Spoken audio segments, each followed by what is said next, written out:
New FEMA floodplain maps are going to be issued that are expected to impact Wichita properties. Today, the City of Wichita is here to help you understand what's going on and let you know how the process will work. We are very pleased to have two guests here with us today. Seated next to me is Wichita City Council Member Janet Miller, and down at the end is our Director of Public Works and Utilities, Alan King. Thank you both for being here. It's a pleasure. Thank you. Well, first, can you just give us a general understanding of what the new floodplain maps are and what it all means? The Federal Emergency Management Association periodically creates new maps, and these maps show what properties and structures are within flood areas when we get a 100-year flood event. They need to be updated periodically. The last time they were updated was 2007, and so we're now looking at an update of those maps to be effective sometime late summer of 2016. So we want to make sure we get the word out early. And what does that mean, a 100-year flood? A flood that happens generally about every 100 years. So it's a rare flood, but it does happen in people's lifetime. And so that's the benchmark that they use as far as determining what the floodplain is. And will you talk a little bit more about who is in charge of making the determinations of how the maps change and how that works? Well, they are maps that are done through FEMA and are also regulated by and supported by efforts at the state level. We at the city are here to provide information in that process, but one of our important roles is to help our citizens understand the process and to provide them with any help or any information that might be helpful for them. And if you guys will talk a little bit more about how many properties in Wichita are impacted, and Councilmember, I understand you expect some in your district? Sure. Right now, it's estimated that there are about 4,300 new properties being mapped into, or properties being newly mapped into the floodplain areas. So for about 4,300 property owners, this will be a change that they'll want to learn about. There are some properties that are coming out of the floodplain, and so those folks will also want to know that. In District 6, we have quite a large number, about 1,700 properties coming in, and so we're going to work especially close with with residents in District 6, but all over the city, really, to make sure that residents, as Alan has said, understand what the implications are, what the various processes are, what the timelines are, to kind of ease their transition in change, whether coming out or going into the floodplain. And people do have some time, and so we'll be working with them over this next probably 18-month period. And that's a great point. Let's talk about the timeline. How exactly will this play out? Well, we will, now that we've got the draft maps, we'll be sending out notifications to people. We're going to look at the maps and determine specifically lot by lot which properties remain in the floodplain, which properties are removed from the floodplain, and which ones have been added. And all three categories, we'll be sending notices out to people to know how they're affected by the new floodplain maps. We'll also be holding some meetings, both community meetings and at the individual district advisory board meetings at each council district, to be available to explain, show the maps, explain them, and have resources there so that people who are interested, we can look up their specific lot and show them how they're affected. But we will actually have a very targeted mail out to people to let those that are affected know and get that information, that notification to them. And so when do you expect those notifications to go out? I think we're planning right now to have the notifications go out in later April, and then we'll be following up with one or more community meetings. We're working with Sedgwick County to schedule those, and those will happen in kind of the mid-May time frame, and we'll let people know when those are so they have an opportunity to plan to be there. The earlier meetings at district advisory boards, those will be happening over the next few weeks. We will have city staff at those meetings presenting the draft maps and providing general information to the district advisory boards. The public can come to those meetings. We're publishing the dates of those. People can come to those. They won't at that point know specifically, they will not yet have received their notice. But again, we're just trying to get information out early. Then people will get the notice, they'll know why they got the notice, and then we'll have some additional follow-up meetings where we will have representatives, as Alan said, from the Federal Emergency Management Association, from the state of Kansas, and we hope to also have someone who deals specifically with federal flood insurance there as well. And I think it's probably a good idea to point out that the city of Wichita is helping facilitate citizens understand this process. The city of Wichita actually does not make any of the determinations, and so that all comes from through FEMA and through mortgage lenders. People who have federally backed mortgages would be affected potentially by the flood insurance requirement, but none of those decisions are actually made by the city.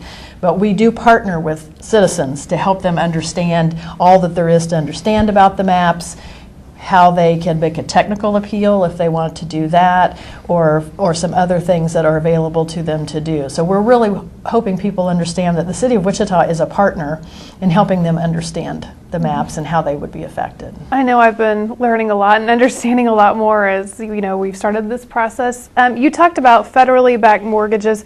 Will you talk a little bit more about that versus the private ones and the difference of how that might impact people? Well, I won't claim to be an expert yet on mortgages, but what I understand, and we've heard from folks who know more about it than we do, is that somewhere in the neighborhood of 90 to 93% of mortgages in the United States are federally backed, meaning they're either backed by FDIC insurance, or they come through a federal agency like VA or FHA. There are many other options, but any of those kinds of loans that are what they call federally backed generally will require federal flood insurance if the structure is in the floodplain. Now, again, we don't make the determination of that, and we want to be very clear about that. It's going to be up to we understand, the mortgage company to make a determination, and they will let the residents know if they're required to purchase flood insurance or not. Mm-hmm. And that's one of the potential impacts. Are there any other potential impacts that people should know about if their property is moved into a floodplain? Well, I think it's an important point that we make is the numbers we've been talking about. They're fairly big. The 4,000 and some properties that have been moved into the floodplain. Just because your property is in the floodplain doesn't necessarily mean that you're going to need flood insurance. It's whether or not the structure on your property is in the floodplain, and that number is going to be smaller than the total number of lots that have been identified. So one of the things you're going to want to know is whether the structure itself is in the floodplain that's on the new maps. And here's another thing to remember too, is that these maps don't go into effect until late summer of 2016 by our best estimates at this point. And so that's when they would actually become effective. Sometime after that, maybe 2 or 3 months after that, you'd be contacted by your mortgage company if you have a federally backed mortgage. And then you have some options as far as that first year on lower rate flood insurance and grandfathering in. Rather than try to provide that information, what we'll do is we'll make the resources available for folks to contact the flood insurance and mortgage companies and what have you that will be making those sorts of determinations. But this is off a ways. This is the maps don't even become effective until late summer of 2016. But as what council member said, that what we want to try to do is get this information out well ahead of the effective date of these maps, so people have an opportunity to plan on their finances, to look at what their options are as far as getting flood insurance, and then also if they want to participate in a technical appeal or a letter of map amendment, which is something that you can do after the maps have been finalized, to get your property designated, your structure designated as outside the floodplain, that you have plenty of time to look into what needs to be done. And like Councilmember Miller said, we'll be there. The city's role in this is to get early notification out, to provide information, and then also to come alongside and help people with the technical questions as they try to look at what their options are. And that's what we see our role as being. Mm-hmm. You'll bring the technical experts to those meetings to help answer some of those tough questions. You touched, Councilmember, on technical appeal. Will you talk a little bit more about that option that people might have? Well, I'm probably not the best person to ask about the technical appeal. I think I'll toss that one over to Alan. We don't want to get into too much detail here, but a little bit of information about what that means is probably helpful. Yeah, I think you're right that you can get into too much detail on it, but suffice it to say that these maps are based on models and assumptions and elevations that have been provided, and there may be technical problems with that information.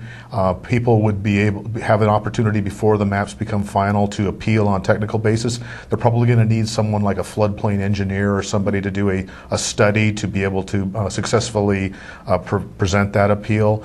Following the maps being adopted in late 2016, then you have a different kind of appeal that's available to you, and that's just saying that, really the maps are inaccurate, and when you look at the elevations of my specific structure, it shouldn't be in this floodplain. And then again, you're going to need an expert. You're going to need a licensed land surveyor to shoot elevation information to provide that as part of your appeal. The city is prepared to provide people with the understanding of what's involved with these different types of appeals and what sorts of resources are available and what is going to be needed. And we'll actually be reviewing the technical appeals before they go forward and helping citizens make sure that they've got complete appeals before they go forward.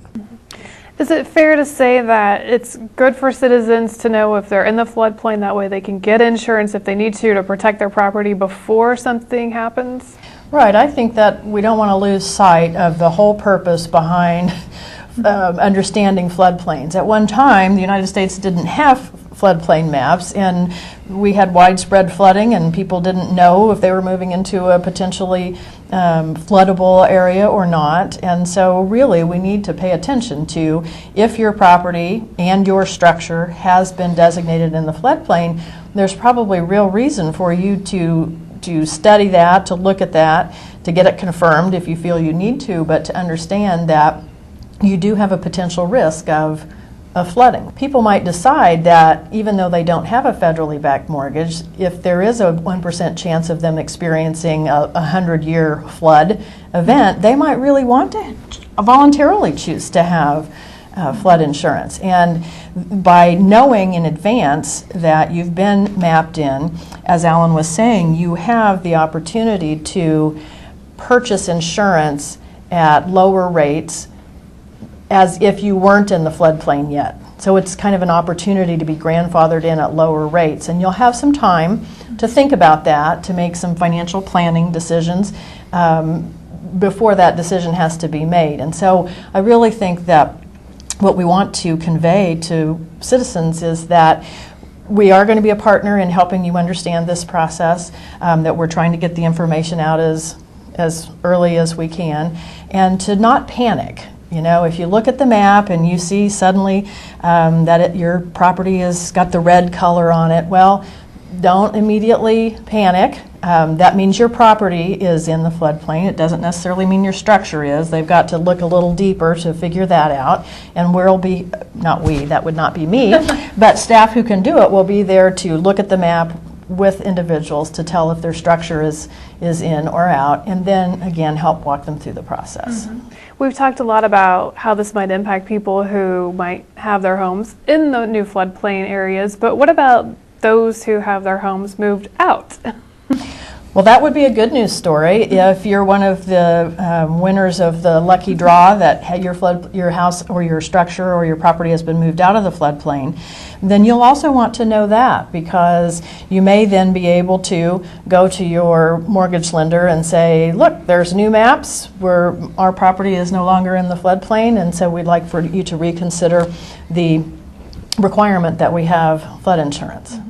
I think it's important to reinforce the idea that this is information, and that you can use this information in future decision making. You got some time to make those decisions. But here's one of the advantages of the newer revised set of maps. they're more accurate. They have better elevation information. They have better hydraulic modeling of what the flood would look like. These new maps have even gone so far as to look at how flooding backs up into the storm systems and onto the streets, how it affects ponds. These were areas that weren't considered in earlier maps.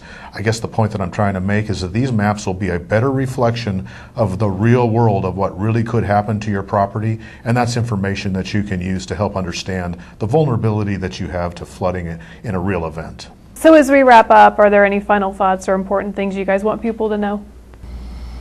Well, I think we would just close out again with sort of a summary of the timelines.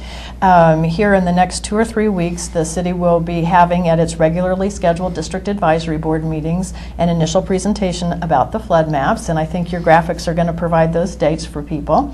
And then in later April, you'll be receiving notice from the city of Wichita about your specific property, whether you're in the floodplain or out of the floodplain.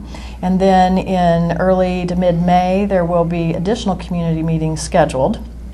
And we will publish those dates as soon as the county lets us know for sure when those are. And then, turning it over to you, why don't you kind of finish up with the map timeline? Yeah, the maps they won't become effective until late summer of 2016 by the best estimates now. So there's lots of time yet for folks to prepare and to plan for what it is that they want to do with their particular property.